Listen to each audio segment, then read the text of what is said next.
드디어 밀라노에 도착을 했습니다.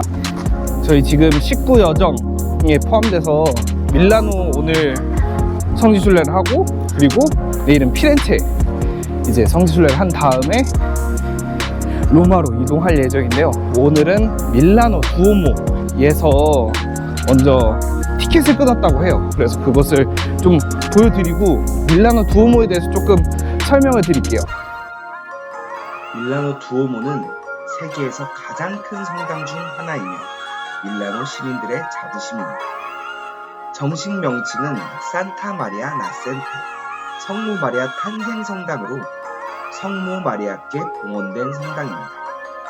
성당 정면, 즉 파사드를 보시면 길쭉길쭉하게 하늘로 솟아있는 느낌이 들죠. 바로 고딕 양식이기 때문인데요. 밀라노 두오모에는 135개의 첨탑들이 있고 가장 높은 첨탑에는 황금 마리아상이 있습니다. 그 밖에 첨탑들과 곳곳에는 3,400여 개의 조각상들이 있는데, 이렇게 조각상들이 많은 건 고딕 양식 이후에 나오는 바로크 양식의 특징이기도 합니다. 우선 이 성당의 주된 양식인 고딕 양식에 대해 성당에 들어가서 간략히 설명드리도록 하겠습니다. 자, 그러면 밀라노 두오모를 한번 입장해 보겠습니다. 와, 정말 큽니다. 두오모 성당. 사람도 오늘 엄청 많고요. 마리아 나센티라고 가운데 적혀 있네요. 성모님 탄생을 의미하는 거죠.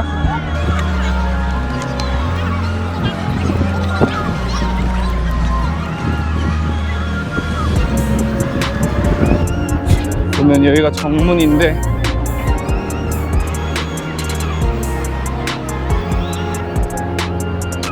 오른쪽에는 예수님 탄생이 그려져 있고, 왼쪽에는 예수님 돌아가신 게 그려져 있습니다. 정말 대단합니다. 많은 사람들이 이렇게 잡아가지고. 자, 이제 성당에 들어왔으니 고딕 양식에 대해 설명드릴게요. 고딕풍이라는 말은 우리나라식으로 쉽게 설명하면 오랑캐풍이라고 할 수 있는데요.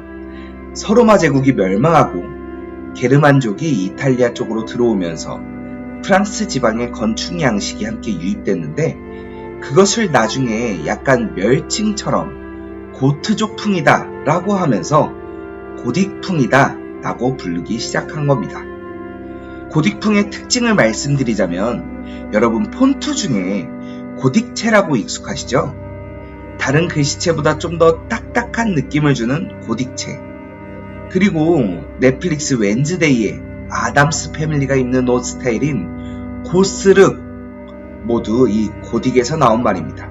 고딕 건축 양식 이전 건축 양식인 로마네스크 양식에선 무거운 천장을 지탱하기 위하여 벽을 엄청 두껍게 건축했는데, 그래서 벽에 창을 내기가 너무 어려웠습니다. 고딕 양식은 그걸 해결하기 위해 벽을 얇게 하고 창을 크게 내는 대신 얇은 벽을 지탱하기 위한 부벽, 버트레스를 설치해 보강하고, 그것도 모자라 나중엔 공중에 띄운 부벽, 공중부벽, 플라잉 버트레스를 설치해서 더 높은 건물에 더 큰 창을 만들 수 있었습니다. 그 덕분에 화려한 스테인드 글라스도 만들 수 있었죠. 밀라노 두오모에서 꼭 보셔야 하는 조각상이 있는데, 바로 성 바르톨로메오 조각상입니다. 12사도 중 한 사람이었던 바르톨로메오는 순교를 당할 때 십자가에서 살가죽을 벗기는 형을 받았는데요. 살가죽이 벗겨져서 근육만 남은 표현과 대리석 원래 무늬가 마치 핏줄인 것처럼 묘사되어 매우 인상적입니다. 네, 지금 두오모 박물관에 갔다 나왔는데요. 안에는 두오모를 이제 짓거나 개보수를 할 때 다 사용했었던 성상들 또는 스테인드 글라스들, 그리고 만드는 과정들 다 들어가 있다가 이제 개보수한 여러 가지 그림들 그런 것들이 다 안에 보관되어 있어요.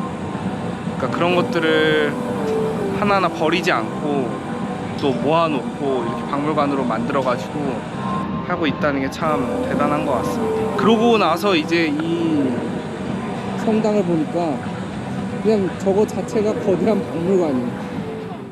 네, 저희는 지금 미켈란젤로 언덕에 나와 있고, 미켈란젤로 언덕에서는 피렌체의 전경이 다 보인대요. 특히 피렌체 두오모의 저 돔을 가장 잘 볼 수 있는 곳이 바로 여기라고 합니다. 보여드릴게요.